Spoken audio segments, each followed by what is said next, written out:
الرحمن الرحیم الحمد للہ الذی جعلنا من المتمسکین بولایت امیر المومنین اللہم ایاک نعبد و ایاک نستعین الصلاة والسلام بتحیت والاکرام علی اشرف الانبیاء والمرسلین وأولادہ الطیبین الطاہرین المعصومین ثم الصلاة والسلام علی الصدیقۃ المبارکہ الرازیۃ المرضیہ عالمۃ غیر معلمہ السیدہ فاطمہ الزہراء صلوات اللہ علیہا ولعن اللہ تعالی علی اعدائهم اجمعین اما بعد فقد قال حق سبحانہ تعالی فی کتابہ المجید وفرقان الحمید بسم اللہ الرحمن الرحیم یوم ندعو کل اناس بامامہم بلند تر صلوات اللہم صلی علی محمد مولی محمد۔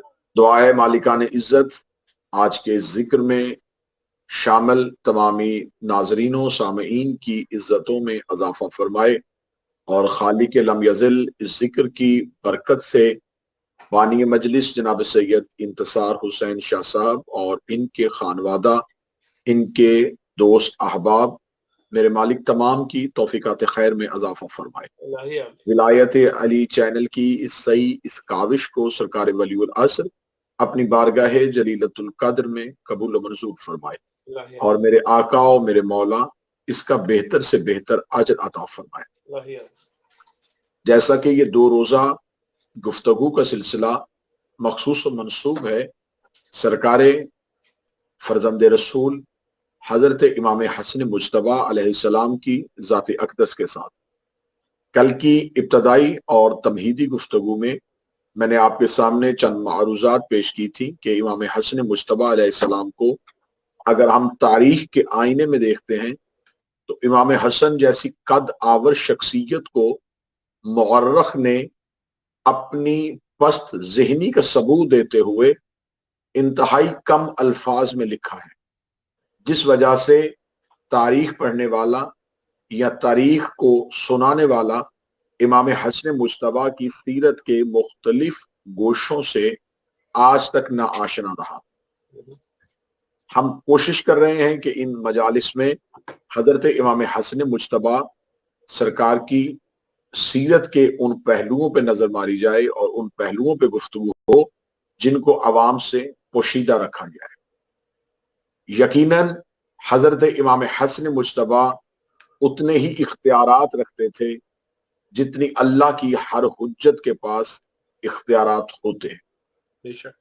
امام حسن مجتبیٰ کے اختیارات کا اندازہ آپ یہاں سے کیجئے گا کہ جب سرکار حضرت امیر المومنین کی شہادت میں مولا نے وصیت کی کہ میری تدفین صرف میرے 2 بیٹے حسن اور حسین آخری مراحل میں انجام دیں گے، اور وصیت میں امام حسن اور امام حسین علیہ السلام کو یہ کہا کہ جب آپ میرے تابوت کو ایک سواری پہ لے کے نجف کی طرف بڑھ رہے ہوں تو آپ کو رستے میں ایک شخص ملے گا جو آپ سے میرے تابوت کو طلب کرے گا، اس شخص کے حوالے میرے تابوت کو کر دینا اور اس سے اس کی شناخت نہ پوچھنا۔ بالکل وصیت امیر المومنین کے مطابق کریمین جب سرکار امیر المومنین کے تابوت کو لے کے نجف کی طرف بڑھ رہے تھے تو ویسے ہی جیسے سرکار امیر المومنین نے کہا، ایک شخص نے امیر المومنین کے تابوت کو مانگا۔ تابوت کو حوالے کرنے کے بعد چند قدم پیچھے ہٹنے کے بعد امام حسن مجتبیٰ نے اپنے رخ انور کو دوبارہ بدلا اور پوچھا کہ کیا آپ مجھے بتا سکتے ہیں کہ آپ کون ہیں؟ اتنا کہنا تھا یا اس شخصیت کی آواز آئی کہ کیا آپ کو آپ کے بابا کی وصیت یاد ہے کہ شناخت نہ پوچھئے گا۔ یہاں جملہ اختیارات امام حسن مجتبیٰ کا سنیے گا تو امام حسن مجتبیٰ کی آواز آئی، ہمارے ہاں رشتے نہیں ہوتے، جس وقت وہ حکم دیا تھا تب وہ حجت تھے اور اب اس وقت کی حجت میں ہوں۔ کیا بات ہے جیو۔ سرکار امیر المومنین کے بعد امام حسن مجتبیٰ باقاعدہ حجت کی حیثیت سے اور حجت الہیہ اور نمائندہ الہیہ کی صورت میں ہمیں تاریخ میں نظر آتے ہیں۔ اسی حضرت امام حسن مجتبیٰ سے جب ایک شخص نے آ کے ایک عجیب حاجت طلب کی اور اس نے کہا کہ اے فرزند رسول، میں یہ چاہتا ہوں کہ میں امیر المومنین کی زیارت کروں، تو آپ نے اپنے رخ مبارک اور جسد مبارک کی طرف ہاتھوں کا اشارہ کر کے کہا کہ کیا تو مجھے علی نہیں سمجھتا؟ اس نے کہا یقیناً آپ بھی علی ہیں، لیکن میں چاہتا ہوں کہ ہو بہو اسی علی کی زیارت کروں جو رسول کے بھائی ہیں۔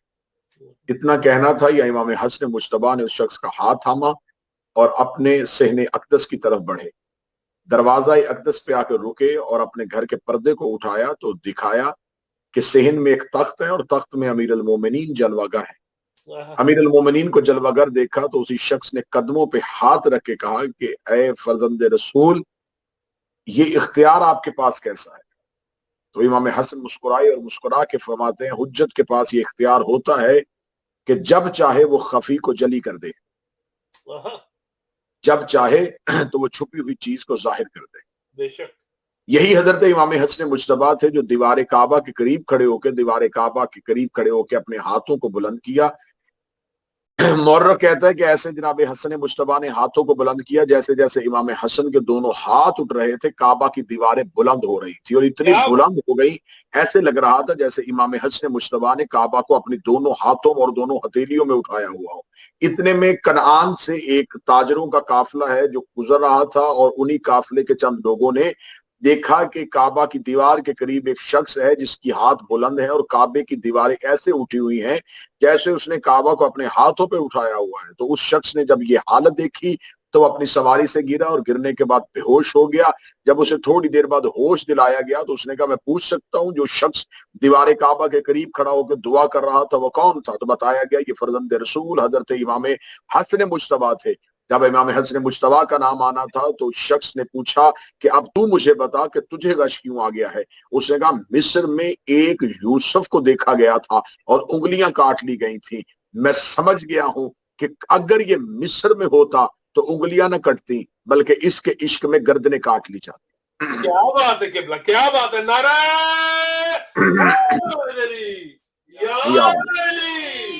یہی حضرت امام حسن مجتبیٰ ہیں جو شام کے دربار میں پہنچتے ہیں اور دربار شام میں یہ کہہ کے ایک سرکاری حکم پاس کر دیا جاتا ہے کہ ابھی تھوڑی دیر کے بعد رسول کے بیٹے دربار میں آنے والے ہیں، جو دربار میں آئے تو کوئی شخص بھی اپنی جگہ سے نہ اٹھے، کوئی شخص بھی اپنے مقام سے نہ اٹھے، سب اپنی اپنی کرسیوں پہ بیٹھے رہنا، کوئی بھی اپنی نشست کو نہ چھوڑنا، تاکہ امام حسن کو پتہ چل جائے کہ اب دنیا میں ہاشمیوں کی محبت کرنے والے ختم ہو گئے ہیں اور امیہ کی محبت کرنے والے زیادہ ہو گئے ہیں۔ جب اس نے یہ سرکاری حکم نامہ دیا اور امام حسن مجتبیٰ کا اپنے روثہ اور اپنے عمرہ کے ساتھ انتظار کر رہا تھا، پھر تاریخ نے اس منظر کو بخوبی دیکھا اور اپنے سننے اور دیکھنے اور پڑھنے والوں تک پہنچایا کہ جو ہی حضرت امام حسن مجتبیٰ کا پہلا قدم دربار میں آتا ہے تو جس نے یہ حکم دیا تھا کہ کوئی نہ اٹھے وہ خود ہی اپنی نشست کو چھوڑ کے کھڑا ہو جاتا ہے، اور بعد میں لوگ اس سے پوچھتے ہیں کہ تو نے تو کہا تھا کہ کوئی بھی نہ اٹھے، تو کیوں اٹھ کے کھڑا ہو گیا؟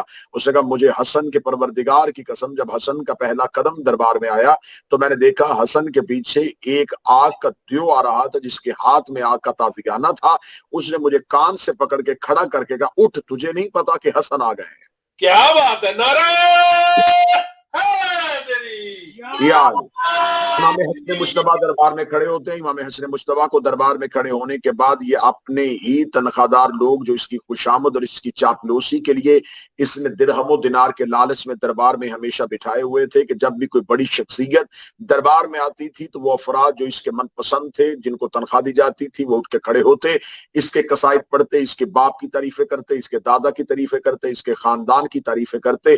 اس نے امام حسن مجتبیٰ کو نشست پہ بٹھایا اور نشست پہ بٹھانے کے بعد اس نے آنکھ کا اشارہ کیا، وہ تنخواہ دار ملازم اٹھ کے کھڑے ہوئے اور اپنی اسی ساخت کے مطابق اپنی اسی نمک حرامی کے ثبوت دیتے ہوئے انہوں نے امیہ کے خاندان کے قصائد اور فضائل کو پڑھنا شروع کر دیا۔ جب فضائل پڑھتے پڑھتے یہ خاموش ہو گئے، امام حسن مجتبیٰ اپنی جگہ سے اٹھے اور جگہ سے اٹھنے کے بعد امام حسن مجتبیٰ نے دشمن کے دربار میں تنہا علی کے بیٹے نے کھڑے ہو کے جو پہلا جملہ کہا، میرے مولا حسن مجتبیٰ مسکرا کے فرماتے ہیں اے لکڑیوں کے ڈھیر پہ بیٹھے ہوئے شخص، میں حسن اپنے نانا محمد سے لے کے آدم تک ایک ایک ہستی کے فضائل پڑھ سکتا ہوں، اور میں حوا سے لے کے اپنی ماں سیدہ تک ایک ایک ہستی کا کردار پڑھ سکتا ہوں، اور تیرے دربار میں ببانگ دہل اونچے لہجے میں پڑھ سکتا ہوں۔ اگر تم میں جرت ہے تو اپنی دربار کے کسی شخص کے کان میں اپنی ماں کا کردار پڑھ کے بتا، اپنے دربار کے کسی شخص کے کان میں اپنی ماں کا کردار پڑھ کے بتا۔ اتنا کہنا تھا، اس کے چہرے پہ موت کی زردی آئی۔ امام حسن مجتبیٰ نے کہا کہ اب میں تمہیں بتاتا ہوں کہ میں کون ہوں۔ امام حسن مجتبیٰ نے کہا سن، محمد و ضمیری، علی و امیری، حسین و وزیری، جبریل و فقیری۔ میں وہ حسن ہوں، محمد میرے ضمیر کا نام ہے، علی میرے امیر کا نام ہے، حسین میرے وزیر کا نام ہے، جبریل میرے فقیر کا نام ہے۔ یہ کہنے کے بعد امام حسن مجتبیٰ نے کہا مجھے پہچان، میں علی کا بیٹا ہوں، وہ علی جو ابو طالب کا بیٹا ہے، وہ ابو طالب جو عبد المطلب کا بیٹا ہے، وہ عبد المطلب جو ہاشم کا بیٹا ہے۔ ہم ہی کعبہ کے حاجیوں کو کھانا کھلاتے تھے، ہم ہی زمزم کے بیٹے ہیں، ہم ہی صفا کے بیٹے ہیں، ہم ہی مروا کے بیٹے ہیں، ہم ہی ذریت ابراہیم ہیں، ہم ہی نسل ابراہیم ہیں۔ ہمارے ہی گھر میں خدا نے نبوت کو رکھا تھا، ہمارے ہی گھر میں خدا نے آیات کو اتارا تھا، ہمارے ہی دروازے پہ میکائیل فقیر بن کے آتا تھا، ہمارے ہی دروازے پہ جبرائیل درسی بن کے آتا تھا۔ ہم وہ ہیں جو خازن جنت ہیں، ہم وہ ہیں جو بہشت کے دروازے ہیں۔ ہماری ہی محبت خدا نے جنت اور جہنم کا معیار بنایا ہوا ہے۔ ہم وہی ہیں جو اسرار الہی کے مرئین ہیں، ہم وہی ہیں جو اللہ کے رازوں کے معین ہیں، ہم وہی ہیں جو وحی الہی کے ترجمان ہیں۔ یہ کہنے کے بعد مولا نے فرمایا میں اس کا بیٹا ہوں جسے عرش اول میں صمد کہتے ہیں، جسے عرش دوم میں حمید کہتے ہیں، جسے عرش سوم میں غفور کہتے ہیں، جسے عرش چہارم میں ایلیا کہتے ہیں۔ میں وہی ہوں جسے توریت والے اپنی زبان میں زبی کہہ کے بلاتے ہیں، انجیل والے ایلیا کہہ کے بلاتے ہیں، قرآن والے علی کہہ کے بلاتے ہیں۔ میں یعصوب الدین کا بیٹا ہوں، میں قائد غور المعجلین کا بیٹا ہوں، میں فاتح دارین کا بیٹا ہوں، میں نقطۂ بائے بسم اللہ کا بیٹا ہوں، میں مولود حرم کا بیٹا ہوں، میں بت شکن کا بیٹا ہوں، میں اس کا بیٹا ہوں جو خدا کے زبان بن کے بولا تھا، میں جنب اللہ کا بیٹا ہوں، میں اذن اللہ کا بیٹا ہوں، میں عین اللہ کا بیٹا ہوں، میں وجہ اللہ کا بیٹا ہوں۔ ہم وہ ہیں جسے الحمد میں صراط مستقیم کہا گیا ہے، ہم وہ ہیں جنہیں انعمت علیہم کہا گیا ہے، ہم وہ ہیں جسے یاسین میں امام مبین کہا گیا ہے، ہم ہی سورہ آل عمران کا دل ہیں، ہم ہی قرآن کی زینت ہیں، ہم ہی خدا کے صحائف کو بچانے والے ہیں، ہم ہی انبیاء کی مدد کرنے والے ہیں۔ یہ کہنے کے بعد 4 قدم آگے بڑھ کے امام حسن مجتبیٰ نے حاکم شام کی آنکھوں میں آنکھیں ڈال کے کہا میں اس کا بیٹا ہوں جو معراج کے پردے میں ادھر بولا تھا، اور میں اس کا بھی بیٹا ہوں جو معراج کے پردے میں ادھر بولا تھا۔ کیا بات ہے جی، اللہ نعرہ حیدری، یا علی علی علی۔ امام حسن مجتبیٰ نے دربار میں اتنا دہشتناک تعارف کروایا کہ دربار کی دیواریں ہل گئیں، اور دربار میں بیٹھے ہوئے مورخین کے ہاتھوں سے کاغذ اور قلم گر گئے۔ امام حسن بول رہے تھے، حسن کا لہجہ نہیں، علی کی تلوار بن کے حسن کا لہجہ دربار میں بول رہا تھا۔ امام حسن کا یہ اتنا کہنا تھا کہ امام حسن جب دربار سے واپس پلٹنے لگے تو اس نے سونے کا ڈھیر اور دینار کا ڈھیر امام حسن کے قدموں میں رکھا، اور قدموں میں رکھ کے کہنے لگا حسن لے جائیے، میں ہندا کا بیٹا ہوں۔ اتنا کہنا تھا یا امام حسن مجتبیٰ نے ایک دفعہ اس دولت اور دینار اور سونے کے ڈھیر کو دیکھا، باہر سے غلام نے دربار میں کھڑے ہوئے کریم ابن کریم کو دیکھا، دوڑ کے اور امام حسن مجتبیٰ کے قدموں پہ اپنا سر رکھا۔ امام حسن مجتبیٰ نے اسے دشمن کے دربار پہ یوں عزت کرتے ہوئے دیکھا، امام نے اس کے سر پہ اپنا ہاتھ رکھا، اٹھا یہ سارا خزانہ میں تجھے دیتا ہوں۔ اتنا کہنا تھا یہ حاکم شام دیکھنے لگا حسن سخاوت کرنے سے پہلے دیکھ لیجیے درہم و دینار کتنے ہیں۔ امام حسن مجتبیٰ کی آواز آئی خاموش، میں فاطمہ کا بیٹا ہوں۔ کیا بات ہے جیو قبلہ، کیا بات ہے۔ اب کل کی مجلس میں، کل کی گفتگو میں ہم نے آپ کے ساتھ ایک وعدہ کیا تھا کہ انشاءاللہ ہم اپنی آنے والی مجلس میں وہ محرکات بتائیں گے کہ حضرت امام حسن مجتبیٰ کے دور میں وہ کیسی تبدیلیاں آئی تھی، جس کی وجہ سے فرزند رسول نے معاہدہ لکھا، جس کی وجہ سے فرزند رسول نے شرائط لکھی۔ ایک دفعہ امام حسن کا دور دیکھنے سے پہلے ہمیں اس دور میں واپس پلٹنا ہوگا کہ امیر المومنین کی جو آخری جنگ ہوئی تھی وہ نہروان کی ہوئی تھی۔ نہروان میں خارجیوں کا ٹولہ جو کہ بظاہر کلمہ پڑھتے تھے، بظاہر دل میں رسول کی محبت کا دعویٰ کرتے تھے، اور امیر المومنین کے لشکر میں بھی رہ چکے تھے، لیکن امیر المومنین ہی کے ساتھ نہروان میں جنگ کرنے کے لیے آ گئے تھے۔ یہ وہی خارجی ہیں جسے امیر المومنین نے نہج البلاغہ میں، جن کے بارے میں خوارج کے لیے بہت بڑے خطبے دیے تھے اور ان کی نشانیاں بتائی تھی، یہ نہروان کی لڑائی میں مارے گئے۔ جو بچ گئے وہ پورے عرب میں اپنا فتنہ پھیلا رہے تھے، اور ایسا فتنہ پھیلا رہے تھے کہ امام حسن مجتبی 47 برس کے 50 ہجری میں یہ 10 سال کی امامت آدم نوح ابراہیم سے ہوتی ہوئی جب حضرت امام حسن مجتبی کے پاس پہنچتی ہے تو امام حسن مجتبی خارج کے ان فتنوں کو بخوبی دیکھ رہے ہیں، اور ساتھ دوسرا کام کیا ہو رہا ہے، شام سے جھوٹی حدیثیں گڑی جا رہی ہیں، شام میں رشوت کا بازار گرم ہو چکا ہے، امام حسن مجتبی کے 10,000 کے لشکر کے سرداروں کو خریدا جا رہا ہے، قیس ابن سعد کو خریدا جا رہا ہے، عبید اللہ ابن عباس کو خریدا جا چکا تھا، جس کے پاس ایک کے پاس 8,000 کا لشکر تھا، اس کے پاس 4,000 کا لشکر تھا۔ جب یہ مدائن سے تھوڑا آگے اپنا پڑاؤ لگا کے بیٹھے ہوئے تھے، جب اس کو طرف ایک تیر کے ساتھ خط کو باندھ کے اس تیر کو پھینکا گیا، جب وہ تیر آ کے درخت پہ لگتا ہے تو اس پہ مولا امام حسن کے لشکر کے سپہ سالار کو پیشکش کی جاتی ہے کہ اگر تو حسن کو چھوڑ کے آ جائے تو ہم تمہیں 10 لاکھ دینار دیں گے۔ 5 لاکھ دینار ایک سپاہی کے ذریعے پہلے بھجوایا جاتا ہے، 5 لاکھ دینار جب تم لشکر میں آ جاؤ گے تو تب وعدہ کیا جاتا ہے۔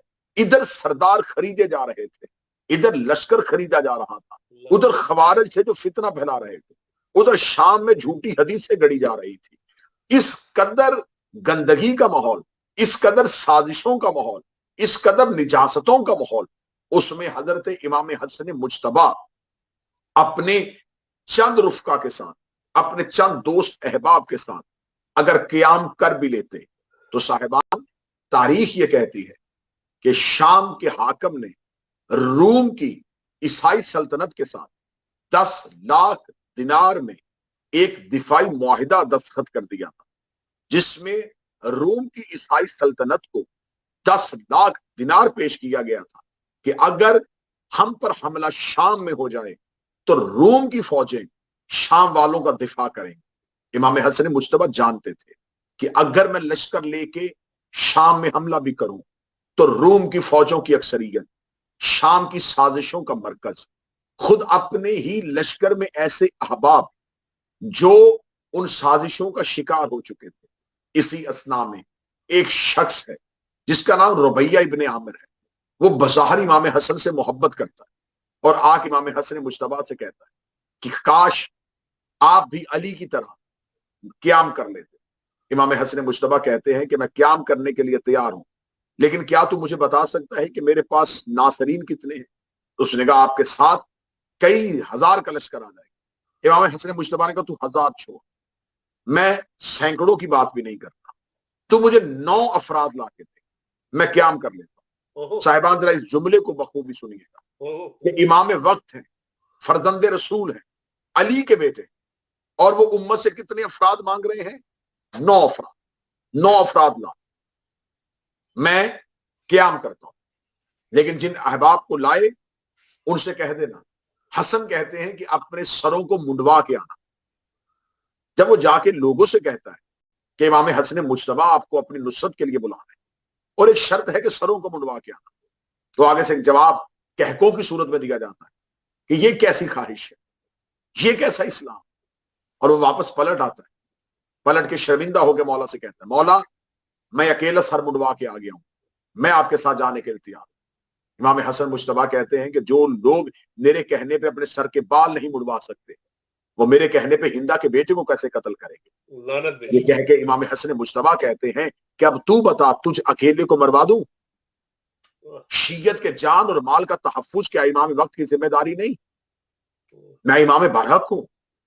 امام حسن مجتبی نے، ذرا آپ امام حسن مجتبی کی صلحوں کو اس رنگ سے دیکھیے گا کہ صفین میں 1 لاکھ کا لشکر تھا، پورا جزیرہ عرب، پورا عالم اسلام متفق طور پہ امیر المومنین کو چوتھا خلیفہ مان رہا تھا، صرف شام کا ایک گورنر جس نے بیعت نہیں کی تھی، اور وہ پورے دنیا اسلام پر اپنی ایسی دھاک جما کے بیٹھا تھا، اپنا ایسا روب جما کے بیٹھا کہ وہ شام میں بیٹھ کے امیر المومنین کی خلافت کو قبول نہیں کرتا۔ اگر میں تھوڑا سا تاریخ کے بیک گراؤنڈ میں جاؤں تو حضور شام جو تھا یہ خلیفہ اول کے دور میں 4 لوگوں کو شام کی طرف روانہ کیا گیا، عبید اللہ ابن جراح، شرجیل بن حسنہ، عمر ابن عاص اور یزید بن ابو سفیان. ایک تو معاویہ کا بیٹا یزید اور ایک معاویہ کا بھائی یزید. ان 4 لوگوں کو پہلی خلافت کے دور میں شام فتح کرنے کے لیے بھیجا جاتا ہے. اور اس دور کا شام آج کا شام نہیں تھا. حمص شام میں شامل تھا، اردن شام میں شامل تھا، فلسطین شام میں شامل تھا. اور انہیں یہ کہہ کے بھیجا جاتا ہے کہ اگر تم شام کیا یہ تمام علاقہ فتح کر لو جس میں حمص، اردن اور فلسطین بھی تھا، تو چاروں اپنے اپنے ملکوں کو تقسیم کر لینا. مثلا اردن کا وعدہ کر لیا گیا تھا شرجیل بن حسنہ کے ساتھ، حمص کا وعدہ کر لیا گیا تھا عمر بن عاص کے ساتھ، اور دمشق کا وعدہ کر لیا گیا تھا یزید ابن ابو سفیان کے ساتھ، فلسطین کا وعدہ کر لیا گیا تھا عبید اللہ ابن جراح کے ساتھ. اب یہ پہلی خلافت کے دور میں یہ 4 سردار ایک بھاری لشکر لے کے شام فتح کرنے کے لیے جاتے ہیں، اور 14 ہجری میں شام فتح ہو جاتا ہے. جب 14 ہجری میں شام فتح ہو جاتا ہے تو یہ اپنے اس معاہدے کے تحت سلطنتیں آپس میں تقسیم کر لیتے. اب جو دمشق ہے اس کی گورنری مل جاتی ہے معاویہ کے بڑے بھائی یزید بن ابو سفیان. 18 ہجری میں یہ طاعون کی بیماری کے ساتھ مر جاتا ہے. اس کے بعد معاویہ بن ابو سفیان تخت حکومت کو سنبھال لیتا ہے. اب ذرا تھوڑی سی اس کی تاریخی حیثیت میں جائیں گے تو آپ کو ذرا پتہ چلے گا کہ سازشیں کتنی گہری ہو چکی تھی. جب 18 ہجری کو یہ تخت حکومت کو سنبھالتا ہے تو اس کے بعد صاحبان 23 ہجری کو تیسری خلافت کا دور شروع ہوتا ہے. جب 23 ہجری کو تیسری خلافت کا دور شروع ہوتا ہے اس وقت معاویہ اپنی شام میں سلطنت کو مضبوط کر چکا ہے. جب مدینہ میں تیسرا خلیفہ بیٹھتا ہے تو کیونکہ وہ بھی امیہ سے تھا یہ بھی امیہ سے، تو ایک سرکاری حکم نامہ بھیجا جاتا ہے کہ فلسطین اور اردن اور حمص اس کے گورنروں کو معزول کر کے وہ بھی علاقہ شام کو دے دیا جاتا ہے، اور اس تمام مکمل علاقے کا ایک ہی حاکم بنا دیا جاتا ہے جس کا نام معاویہ بن ابو سفیان. اب یہ سب کچھ جو ہو رہا ہے یہ تاریخ ہمیں بتا رہی ہے، اور یہ جو کچھ پڑھا جا رہا ہے یہ تاریخ شیعت میں نہیں، یہ طبری میں لکھا ہے، یہ ابو الفدا میں لکھا ہے. یہ تمام تواریخ نے ابن خلدون سے لے کے شبلی نعمانی تک سب نے ان تاریخ کو لکھا کہ شام کو اس انداز میں مضبوط کیا جاتا ہے، اور 42 سال 60 ہجری تک شام ان کے پاس ہے، اور اس 42 سال میں ایک دینار بھی مرکزی حکومت کو نہیں دیا جاتا. یہ تمام درہم و دینار شام میں محفوظ رکھے جاتے ہیں. مرکزی حکومت کو کوئی بیت المال نہیں دیا جاتا، کوئی خراج نہیں دیا جاتا، اور شام کو مضبوط کیا جاتا. شام کے لوگوں کو مدینے والا اسلام نظر ہی نہیں ہے. ان کو وہ اسلام دکھایا گیا جو شام میں تصور حاکم شام نے ابھارا. جعلی حدیثوں کا اتنا بڑا مرکز بن گیا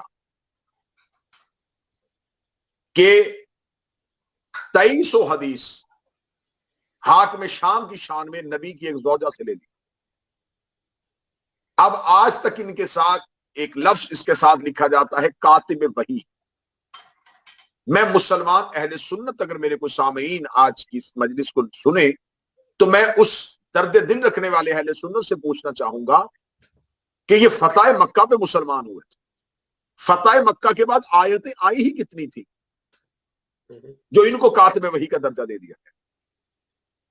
جعلی حدیثیں باقاعدہ اہل سنت کی کتابوں میں ایک چیپٹر لکھا گیا ہے فتنہ وضع حدیث، اور ان کے بڑے بڑے اسکالرز نے اس پہ گفتگو کی ہے کہ واقعتاً بہت زیادہ جھوٹی حدیثیں بنا دی گئی. اس کی میں ایک چھوٹی سی فارمولہ آپ کو دے دیتا ہوں. اگر وہ جھوٹی حدیثیں نہ بنی ہوتی تو امام بخاری صحیح حدیثیں اکٹھی کر کے اسے صحیح بخاری کیوں کہتے؟ کیا بات. مسلم صحیح حدیثیں اکٹھی کر کے اسے صحیح مسلم کیوں کہتے؟ اس کا مطلب ان کو صحیح کہنا اس بات کی دلیل ہے کہ کچھ غلط حدیثیں بھی شامل ہو چکی تھی. جن کو حدیث کا درجہ دے دیا گیا. اب وہ جعلی حدیثیں بن چکی ہیں، رشوت کا بازار گرم ہو چکا ہے، سردار اکٹھے کیے جا رہے ہیں، روم کے ساتھ دفاعی معاہدہ کر لیا گیا ہے. جب یہ اتنا سازشوں کا جال بن چکا تو اب حضرت امام حسن مجتبی، کیونکہ یہ حکمت الہی کا نمائندہ ہے، امام کا فیصلہ نہیں، توحید کا عدل ہے. بے شک یہ عدل الہی تھا.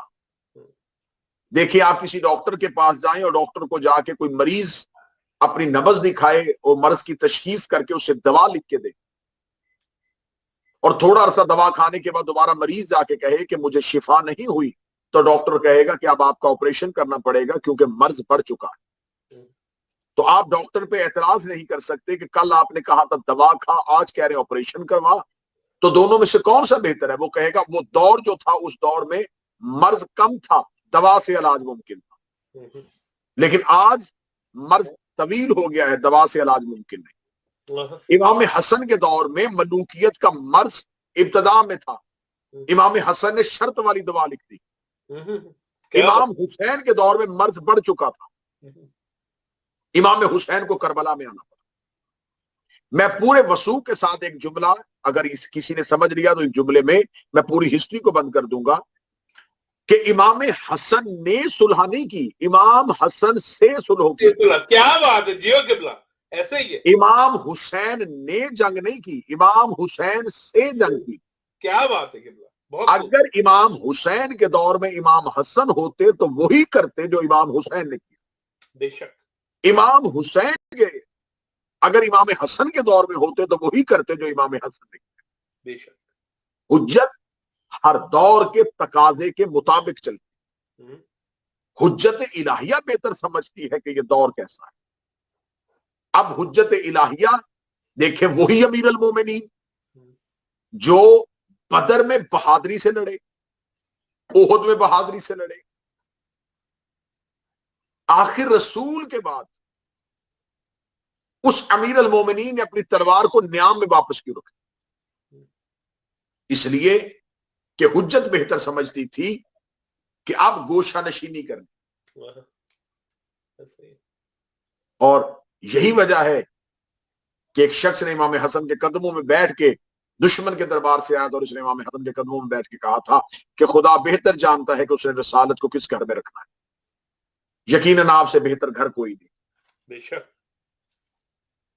یہی وجہ ہے کہ جب یہ ساری چیزیں ہو گئی، علی کے دوستوں کو رشوتیں دے کے خریدا جا رہا تھا، 40 ہجری میں امیر المومنین کی شہادت ہو چکی تھی، تو اب یہ جو مخصوص عرصہ تھا، اس مخصوص عرصے میں امت کو مقید کرنے کی کوشش کی جا رہی تھی. لیکن حضرت امام حسن مجتبی نے طریق ساز کام کیا.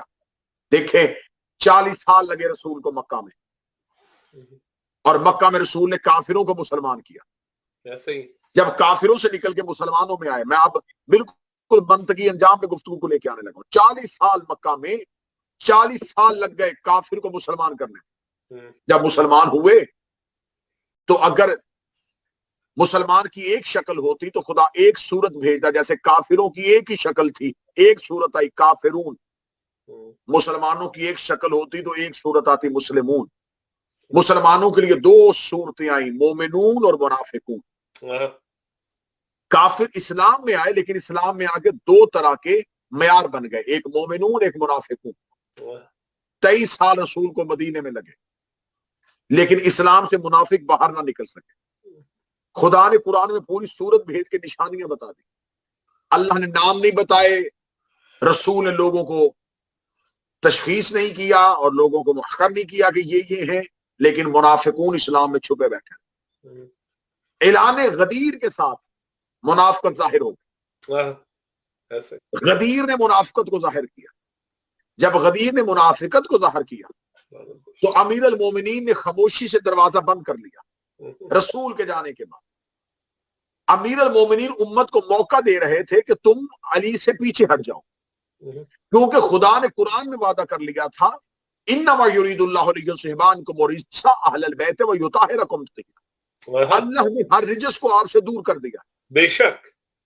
اب علی چاہتے تھے کہ رجس خود بخود دور چلا جائے، علی کو تلوار سے کاٹ کے دور نہ کرنا پڑے۔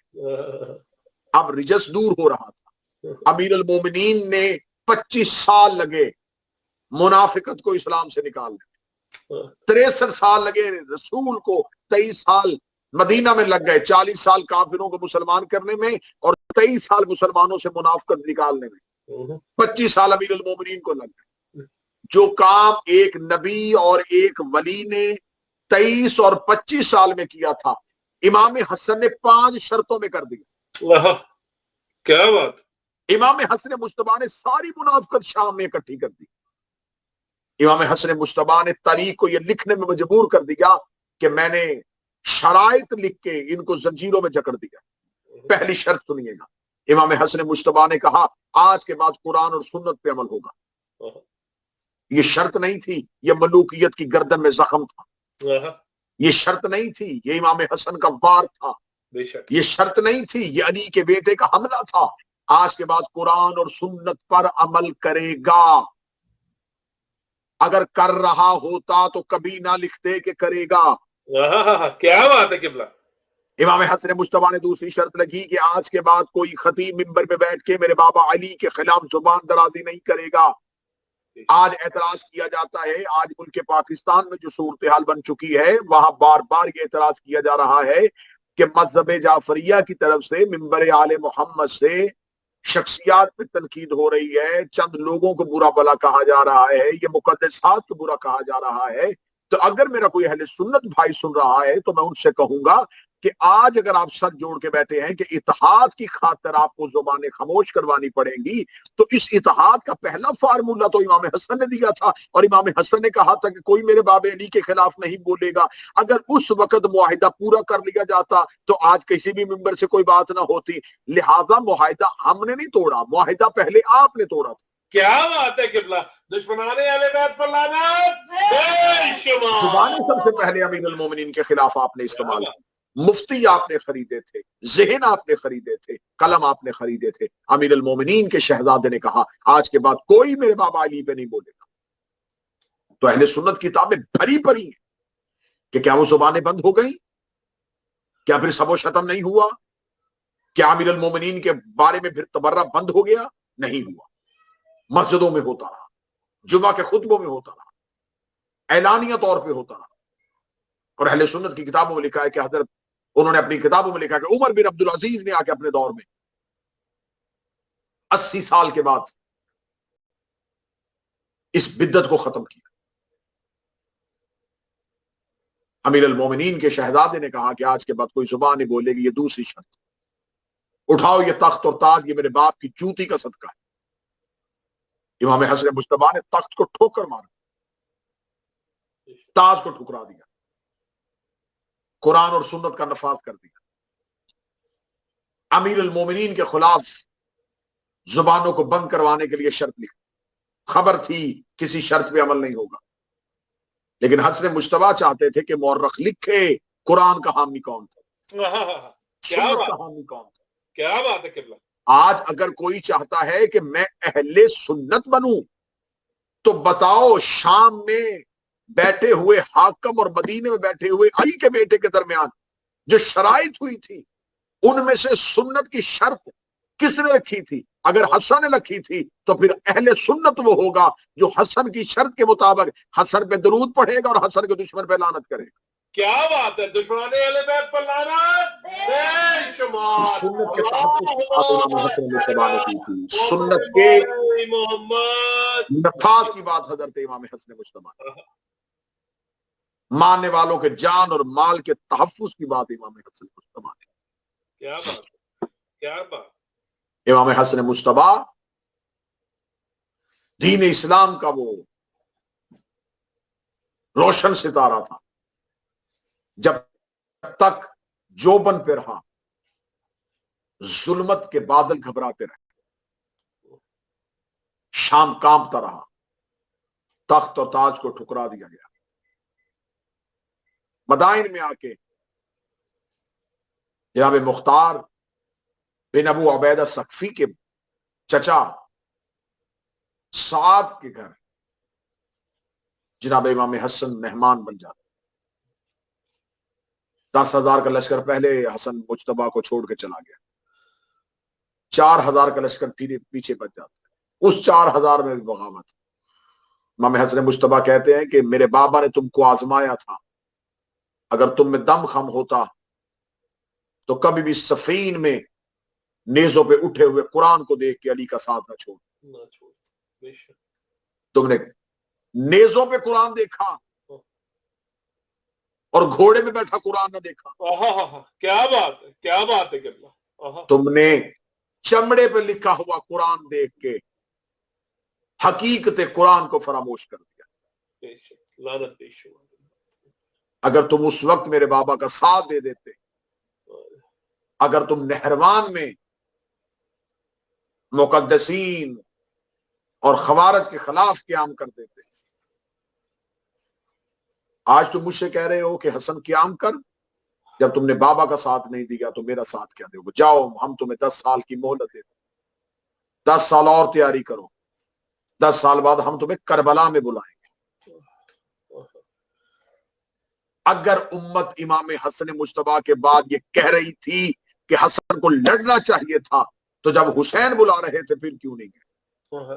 ایسے امام حسن مجتبیٰ نے 10 سال کی مہلت دی, 50 ہجری تک رو کے 10 سال کی مہلت دی, اور 60 ہجری میں دوبارہ حسین علیہ السلام نے 61 ہجری میں دوبارہ کربلا میں بلایا. امت پھر غیر حاضر تھی.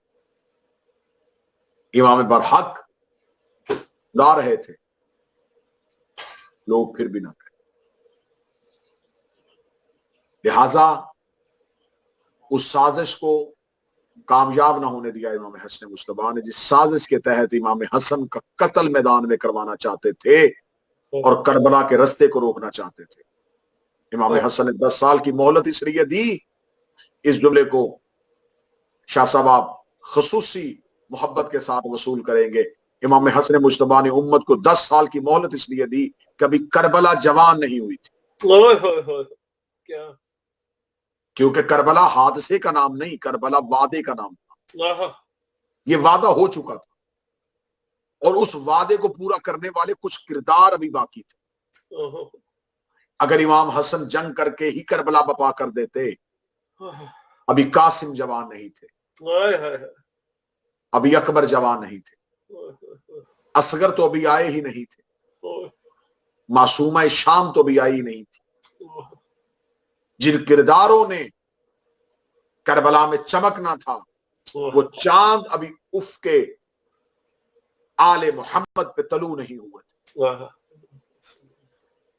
حسن مجتبیٰ کو مدینے میں کس عورت کے ہاتھوں زہر دلوایا جاتا ہے جس ملعونہ کا نام جودہ ہے. یہ اشس بن کیس کندی کی بیٹی. یہ اشس بن کیس کندی کون تھا جو آج کہتے ہیں کہ قاتلان آل محمد کون تھے؟ تو ہم سے پوچھو قاتلان آل محمد کا مطلب کیا؟ جاؤ جا کے تاریخوں سے پڑھو کہ اشس بن کیس کندی تو تھا, وہ کس کا خالہ زاد تھا؟ اس کے 2 بیٹے تھے ملعون کے, ایک محمد بن اشس کندی اور ایک اسحاق بن اشس. ان دونوں میں سے ان کے ظلم تاریخوں میں پڑھو. محمد بن اشس وہ ہے جس نے جناب مسلم کا قتل کیا تھا. یہ وہی ملعون ہے جس نے کربلا میں امام حسین کے پہلو میں نیزہ مارا.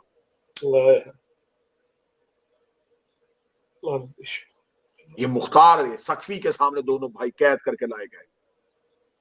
انہی کی بہن جودہ جسے سازش کے تحت امام حسن کے گھر بھیجا گیا تھا. امام جانتے تھے یہ میری قاتلہ ہے, کن وعدے اور کن وعید کے ساتھ اسے بھیجا گیا تھا. اور تاریخ نے امام حسن کے کردار پہ الزام لگائے, زیادہ شادیاں کرتے تھے, کم وقت میں عورت کو رہنے کے بعد طلاق دے دیا کرتے تھے, اس سب مورخ سے یہ میں پوچھنا چاہوں گا جس نے جودہ جیسی بدمزاج عورت کو طلاق نہ دی، اس امام حسن کے بارے میں یہ الزام؟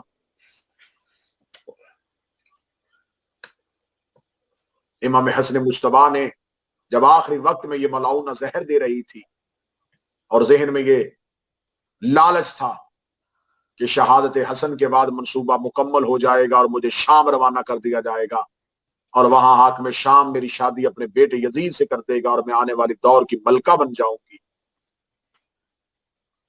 یہ لالچ لے کے جب دودھ میں زہر ملا کے امام حسن مجتبیٰ کے سامنے آئی ہے تو ہمیں کتابوں میں ایک جواب ملتا ہے کہ میرے شہنشاہ نے فرمایا کیا میں اچھا امام نہیں؟ اگر آپ اس سوال کو دیکھیں تو یہ سوال میں بے بسی نہیں، امامت کا کردار تھا۔ آپ کو یہ سوال ہر امام کی زبان پہ آخری وقت میں ضرور ملے گا۔ امیر المومنین عبد الرحمن ابن ملجم سے بھی یہی سوال کیا تھا، کیا میں بہتر امام نہیں؟ یہی سوال امام حسن مجتبیٰ نے کیا تھا۔ یہی سوال کربلا میں 9 لاکھ کے سامنے 10 محرم کی عصر حسین نے پوچھا۔ اب آپ مجھ سے پوچھئے یہ سوال حجت کیوں کرتے تھے؟ امام قاتل سے پوچھتے تھے اور قاتل بھی امام میں خامی نہیں نکال سکتا۔ کبھی کسی قاتل نے نہیں کہا کہ میں اس گناہ یا اس جرم کی وجہ سے آپ کو قتل کر رہا ہوں۔ قاتل نے بھی امام کے کردار پہ سر کو ہلایا۔ جو اقتدار کے لیے ووٹ لیں وہ اور ہوتے ہیں، جو قاتل سے اپنے کردار پہ مہر لگائیں وہ اور ہوتے ہیں۔ کیا بات ہے جیو قبلہ، کیا بات۔ یہودا سے پوچھا جاتا ہے کہ کیا میں تیرا اچھا امام نہیں؟ بد نسل کہہ دیتی ہے میرے اچھے امام۔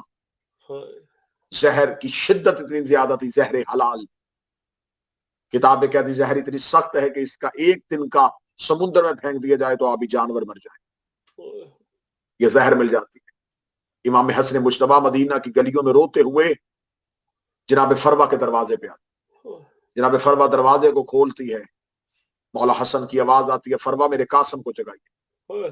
3.5 سال کے شہزادے کو جگایا جاتا ہے، بابا کے سینے پہ لٹایا جاتا ہے۔ مولا امام حسن مجتبیٰ کہتے ہیں قاسم پھپھی کے دروازے پہ جا کے بتائیے کہ آپ کے بابا کو زہر مل گئی۔ جناب قاسم کی عمر مبارک 3.5 سال کا شہزادہ مدینے کی گلیوں میں روتا ہوا عالیہ کے دروازے پہ جاتے ہیں۔ عالیہ کا دروازہ بند نظر آیا، جناب قاسم عالیہ کے دروازے پہ سر رکھ کے کہتے پھپھی دروازہ کھول، بابا کو زہر مل چکی ہے۔